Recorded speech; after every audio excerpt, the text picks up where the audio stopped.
So what are those qualities?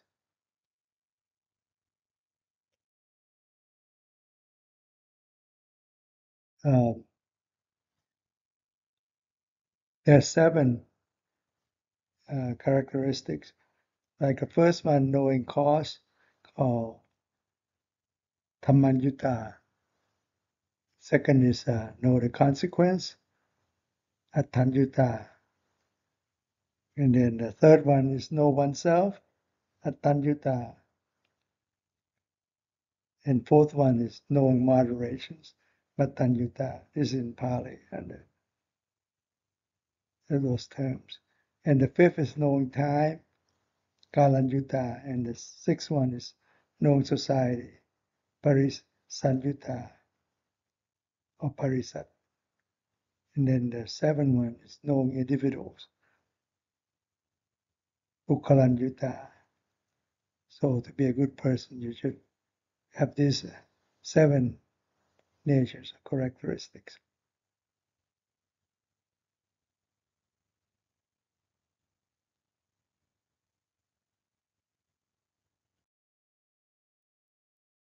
So knowing cause, Dhammaññū, what does it mean?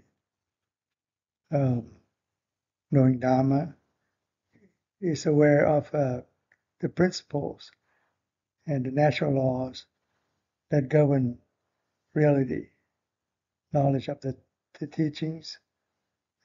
This involves knowing the principles of the Dhamma and understand their meaning and significance, knowing the law, knowing the cause. So sometimes this is explained further in Thai. I'll translate that.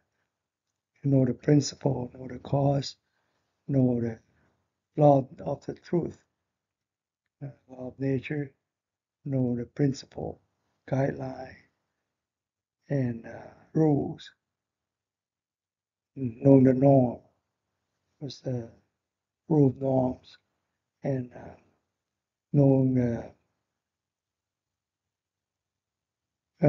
rules of cause and consequences, and knowing the principle that will lead to the proper fruition, such as the monks would know this certain type of topic of Dhamma, what consists of in that topic.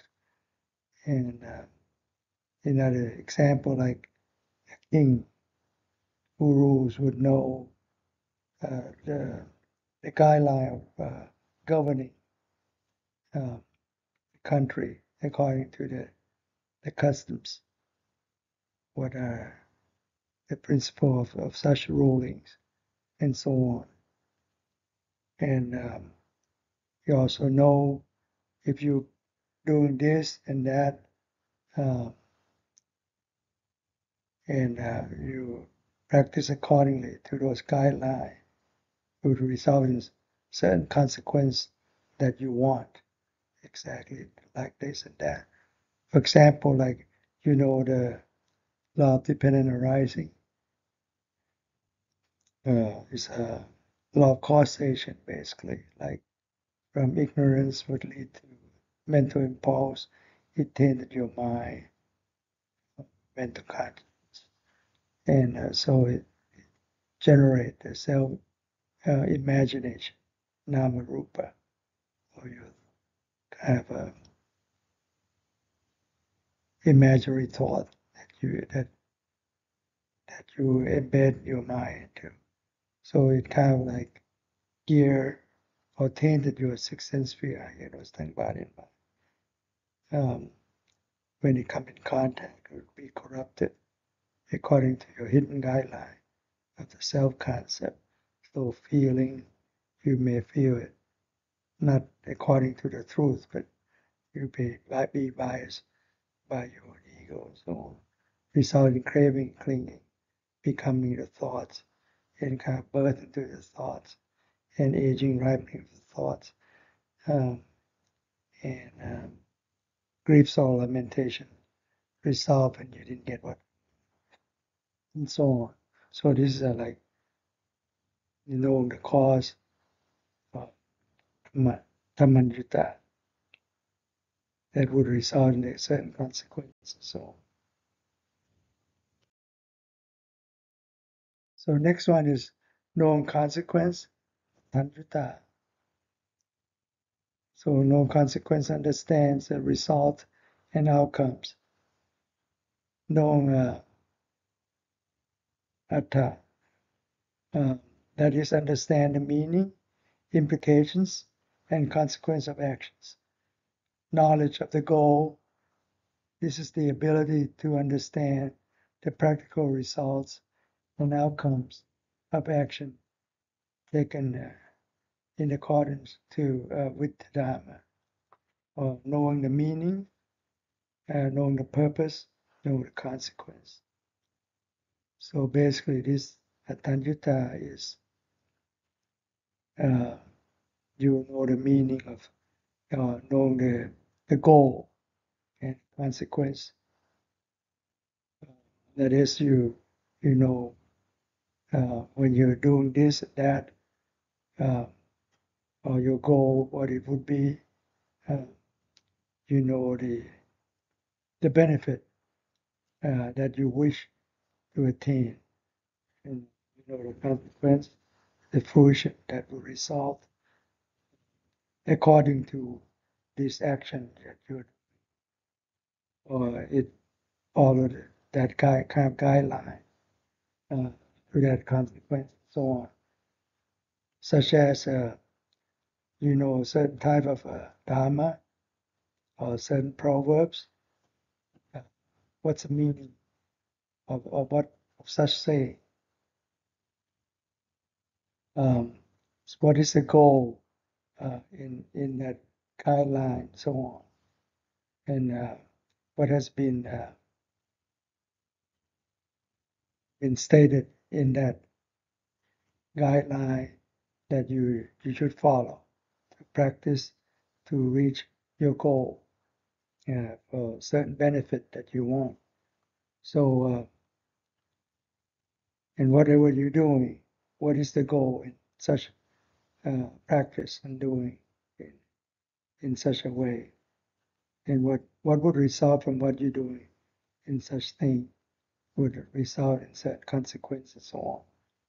Like you may say, if you commit in the old days, in France, they ended up in the guillotine or being hung or something like that if you commit a crime.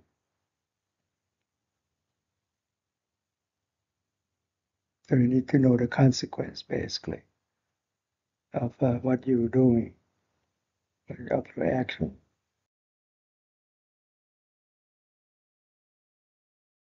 So next one is knowing oneself, Atthaññū. Knowing oneself has an accurate understanding of their own strengths, weaknesses, knowledge, and abilities. Knowledge of oneself, it means that accurately understanding one's own character, capabilities, and limitations. So knowing oneself, knowing that you are in certain status, in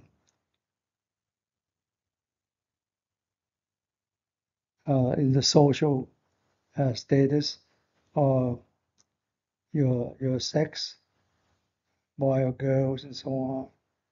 What's your strength? What's your knowledge, your capability? What is your skillfulness, occupation, and so on, and your virtues, so on. So at this moment, what you have, how much you have, and how good you do certain thing, and so on or not. And when you practice accordingly, in moderation, you would know what would be the result, the consequence that you can achieve, and you know how to improve yourself, correct uh, correct it if it doesn't go the way you want. You know how to adjust it accordingly. So know oneself and know one's strength Sometimes people commit yourself, did not know how to say no, but they keep taking on responsibility, end up with physical illness because of mental stress and so on. Like you heard of people get fibromyalgia, chronic body pain syndrome, because sometimes the bottom line, the hidden problem is that they commit themselves in doing so many things that they won't be able to do all of that. End up in the body kind of rejected with the body pain from too much overwhelming stress. So you need to know your limitation.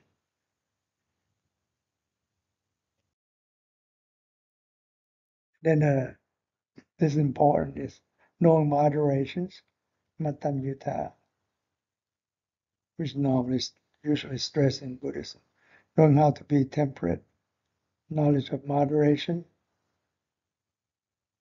So this involves exercising self-control and knowing the right measure or limits in things like eating, spending, and relationships.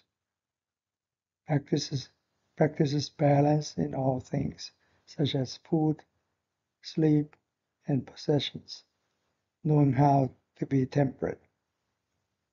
So being moderate in the right proportion, such as the monks be moderate in accepting things or consuming the four basic necessities like food, clothing, living quarters, and medicine, the four basic necessities. And so ladies or normal person would know how to spend their wealth, not to overspend or spend with moderation. So be comfortable in your life. Or the kings would know how to punish people accordingly, not to over punish or not to not over taxation. People that a peasant would be able to stand too much taxation, being poor all the time. They may rebel one day. So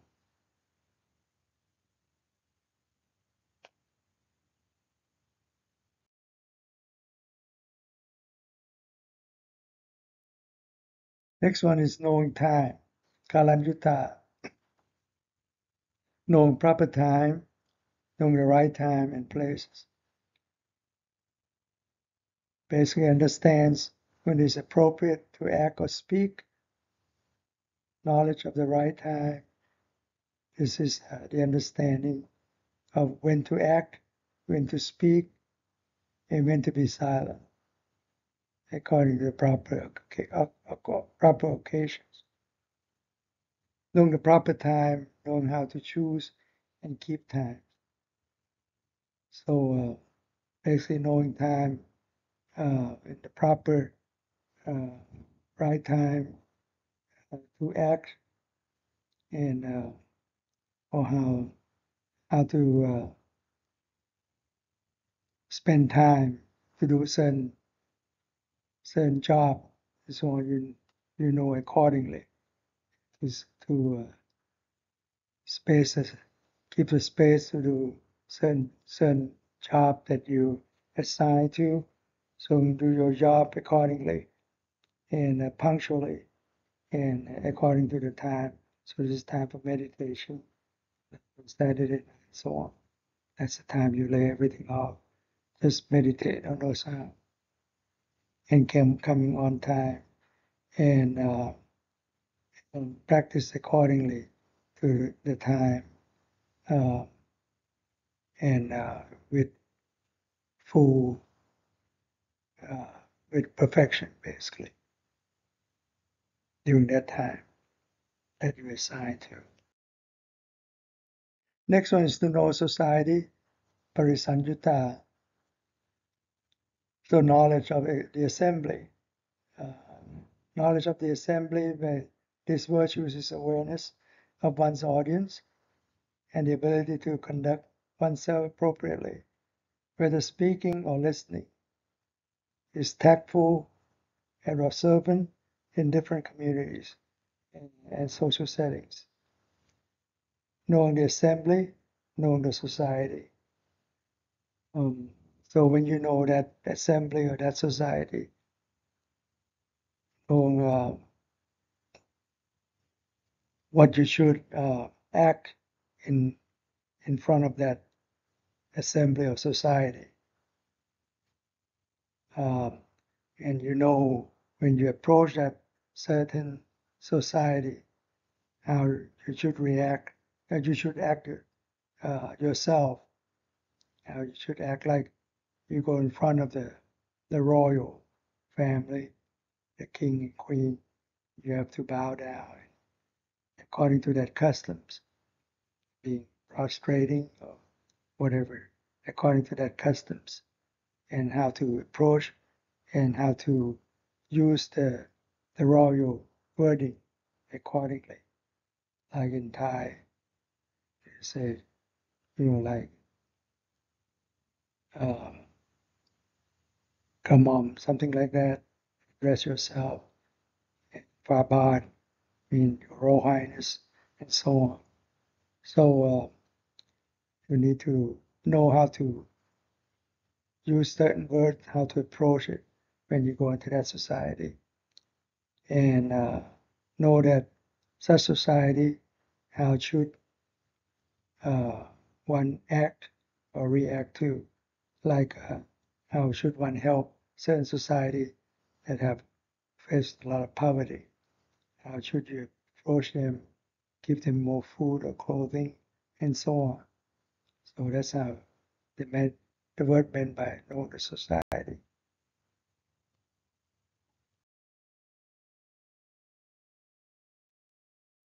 Next one is knowing individual. Puggalaññū knows person, know the individuals. That is the ability to understand the nature and the differences of other people, knowing who is spiritually developed and who is not, can accurately assess the character and qualities of other people, knowing the individual, knowing the different individuals. A different person is different, so you need to approach them differently, accordingly. So when you know such person, you know the difference among different persons. You need to know their nature, their capability, their virtues, and so on. They are all different. So who is very loose, who is very strict, and so on. You need to act towards them accordingly to their nature. Whether you should be associated with such person or not, because they may lead you to, if they're wicked one, they lead you to ruins, or maybe blaming you if something went wrong, or they may be praising you. You should be associated with them or not. Maybe they just make it up to please you, to have hidden agenda and so on. And whether they're teachable or not, can be guided towards your teaching or not. Then you have to know such person. So sometimes you keep saying teaching, but to no result because they're not listener. They're not practice accordingly either. So you have to know each person, the difference among each person.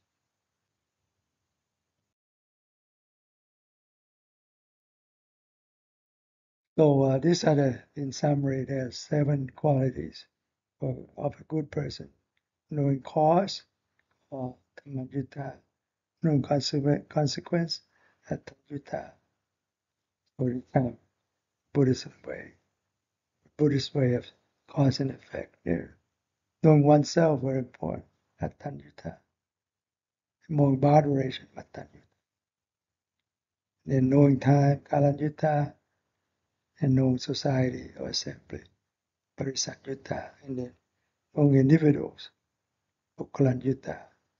So monks that practice these 7 qualities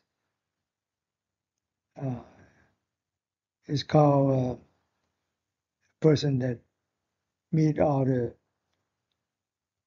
virtues of the monks, the noble monks. Even the Buddha himself or the emperor also practicing these 7 virtues. Like for the Buddha and the emperor, the rulers, they only list 5. Number 1, number 2, known cause and consequence, and then jump to number 4, no moderation. Number 5 and 6, knowing time and knowing the assembly.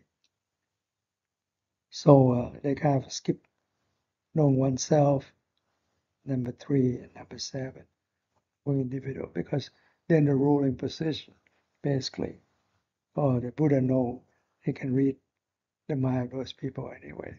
So in the ruling position may not need the other 2 because they're in the outstanding position already. So let's listen to the Buddhist teaching. And Kutranikai, Pachakawak. And I think that's it.